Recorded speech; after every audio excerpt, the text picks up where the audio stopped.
The BRICs. You think everyone loves the BRICs, despite ups and downs like Brazil, but I think you make the point they're huge commodity plays, and those are very dangerous. You know, one thing that people forget about BRICs is that there are three sectors that predominate the indices of BRICs. It's commodities, it's banking, and it's telecommunications. I mean, between those three, you know, it's sort of the trifecta of TMT like we had in the US market a decade ago. And commodities are a very long cycle industry. And when they are in their heyday, they have abnormally, or I would argue actually parabolic returns. But when they're on the downswing, they have extremely low returns. And I think that we are just 2 or 3 years away from that cycle inflecting on the other side. So this is an example of where stocks tend to be discounting mechanisms. Even though something is going to happen a couple of years down the road, I'm not making a call a couple of quarters down the road, I think the stocks will start behaving accordingly. In the banking sector, that's commodities, which I think the best days are behind it. In the banking sector, which is the next big portion of the benchmark, there has been excessive credit growth in markets from Brazil to Turkey to India to China and everything in between. And the same experience that we are having in the Western world, which is in Europe, Spain, Ireland, you know, where we have these property crisis banking, you're going to witness the same thing in India. You're going to witness the same thing in China. You just don't know it yet. It doesn't feel that way to you. That's exactly what we said about Spain and Ireland a few years ago, and that's what happened. This is about to happen in... So you see banking bubbles in the BRICs? We see banking bubbles in the BRIC, big time. Not in all BRICs. So I would not, I mean, BRIC is just 4 countries, sure. Emerging markets are more than that. You know, we don't see a bubble in, say, Czech Republic. We don't see a bubble in, say, Poland, you know, but that's not helping because most people tend to be concentrated. And I think it's a very crowded trade. And I think people don't understand liquidity is extremely thin in emerging markets. Getting in is one thing, try getting out. And I cut my teeth covering emerging markets. Using the numbers, valuations in developed markets about 10 times what they are in so-called emerging markets. Liquidity is 10 times. Valuations, I would say, actually are pretty comparable. But the danger is that the valuations of the developed markets, you know, Europe, US, etc., they're roughly on, I would say US is a bit more at a premium now, 13, 14 times. Europe is closer to 11, 12. And EM is probably closer to 11. But that's misleading. Because in deep cyclical industries like commodities and banking, you want to own them when they're on very high multiples, which means that earnings are at a trough. So a low multiple in emerging markets it's a trap. Thank you. Looking around the world, you mentioned Japan. Yes. You mentioned Nokia. Yes. What are the other things that get you excited now? I think I think investors, when they invest in, you know, they go to bonds for defense. Fixed income is a crowded trade now, and within that, you know, the entire spectrum has become very overowned. In equities, defense can be your best offense. And so in defense, I would give some examples of companies and sectors where the growth is not being priced in. It's already priced as X growth. It's as if it were a bond. Take the healthcare sector, the surviving healthcare sector, because the healthcare sector went through a big derating, you know, Pfizer and Merck and so on. It's over, it's behind us. You know, to keep repeating that fact is nonsensical because markets look forward.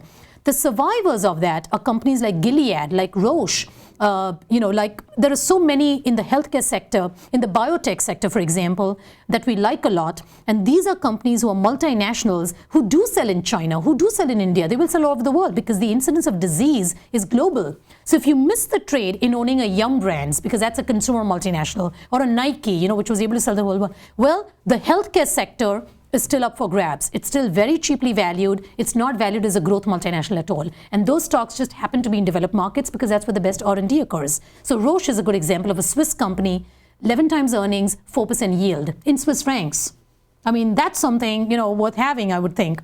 Another sector is food retailing. You know, people in emerging markets and all over the world want to consume better food. In the Western world, they want to consume more food and better food. And in the Asian, you know, and emerging markets, they're just population growth will lead to more food.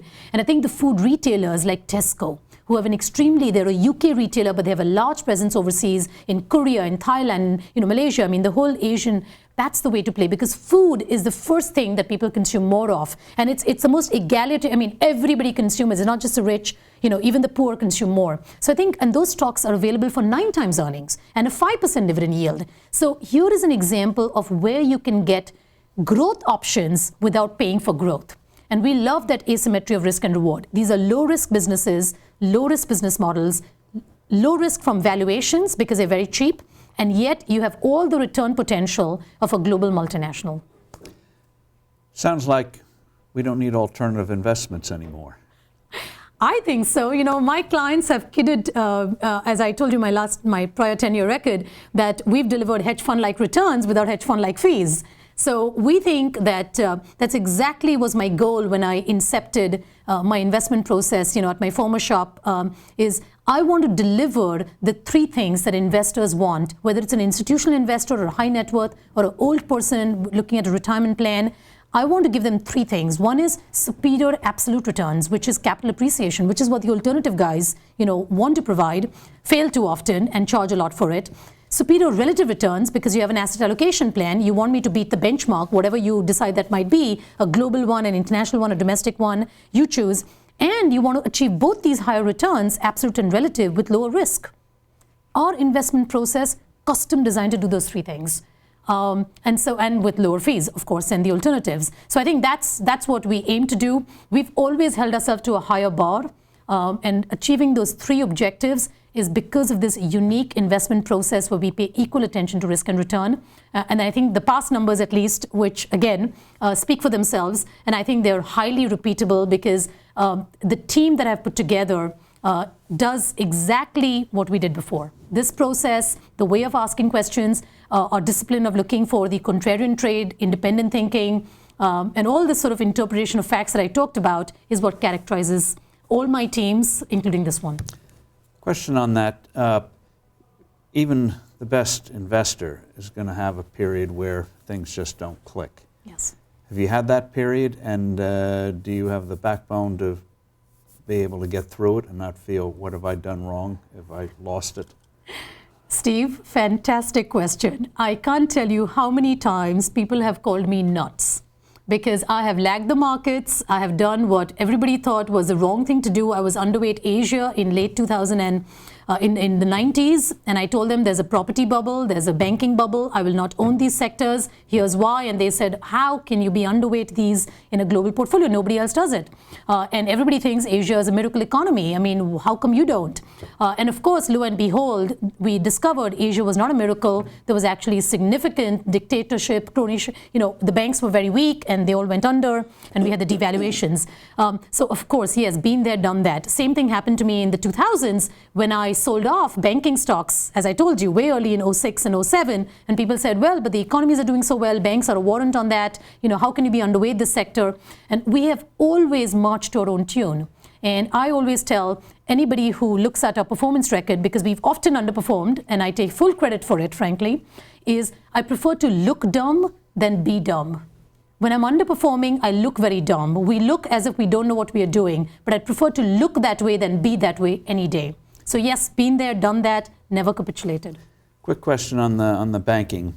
What made you think that, because in one measure they look cheap, the PEs were very low, buying back stock, dividends high.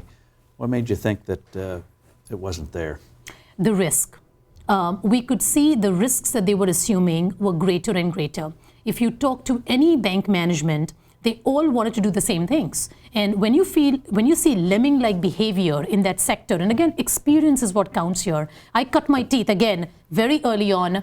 I covered banking as a sector. For my entire career, I've always had that under my, and I've seen this. When everybody is after the same goals, nobody wins because, you know, it's a zero-sum game, frankly. So everybody wanted to get market share in fixed income. You talk to any investment bank, this was not a secret. Talk about the facts were there. Everybody wanted to grow in FIC, in commodities, and you ask them, how are you getting there? And they all said, you know, we are going to commit capital to this business. We are going to, and I asked them, you know, what are the risk metrics? What are you looking at? And they said, no, first we want to grow. We want to have the right people in place. And the market is there. And you could see that they were buying subprime. They were buying all this sorts of paper. And you ask them the question, very simple question. Well, if this is such low risk, why is it generating such high returns?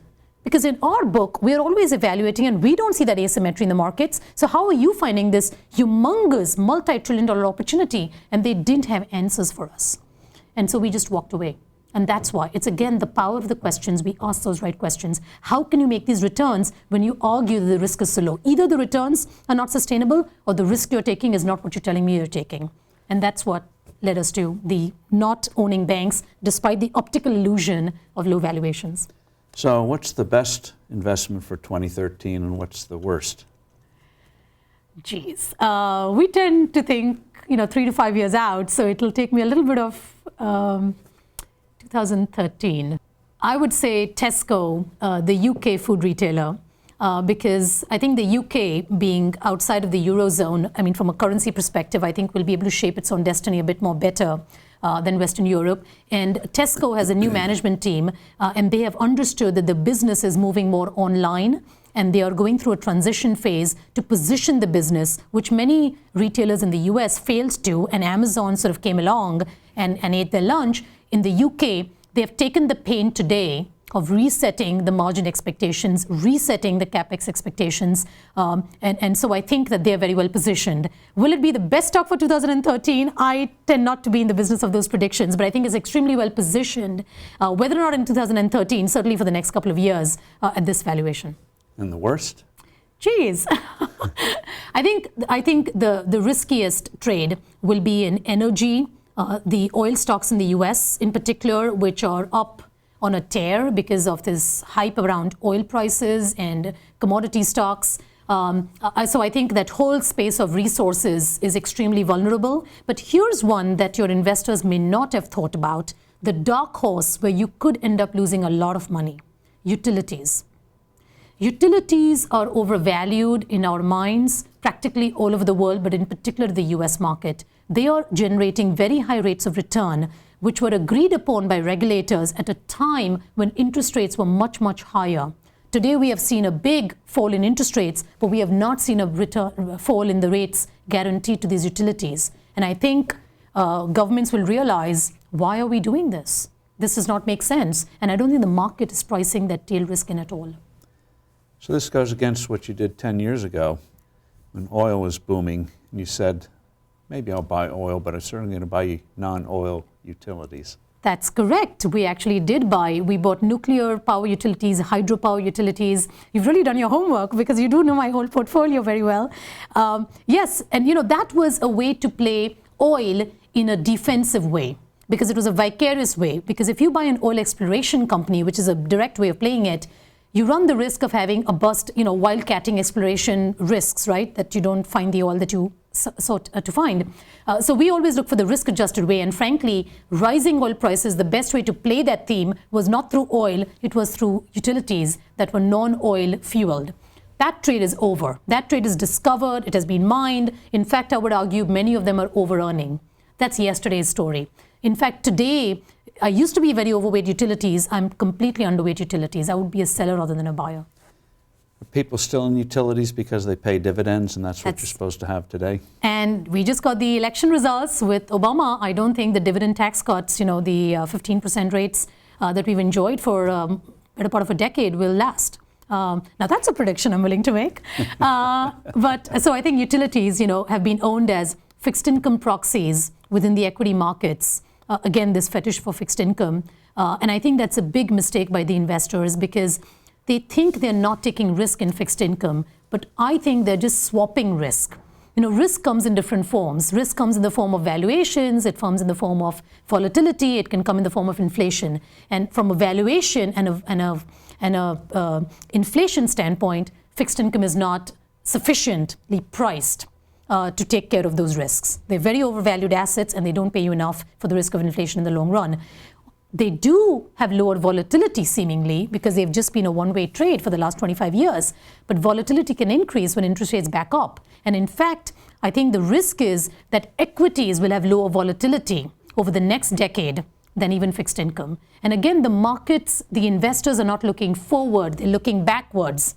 And that's, I think, where the opportunity is, that if you look at some equities, as I give you examples of the healthcare companies, you've got your 4 to 5% dividend yielding stocks.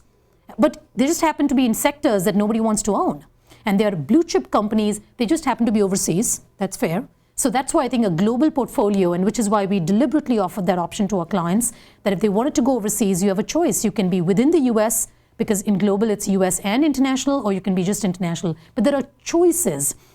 Investors just need to think a little bit forward and a little bit ahead. Rupal, thank you. Thank you so much, Steve, for your questions. I enjoyed this.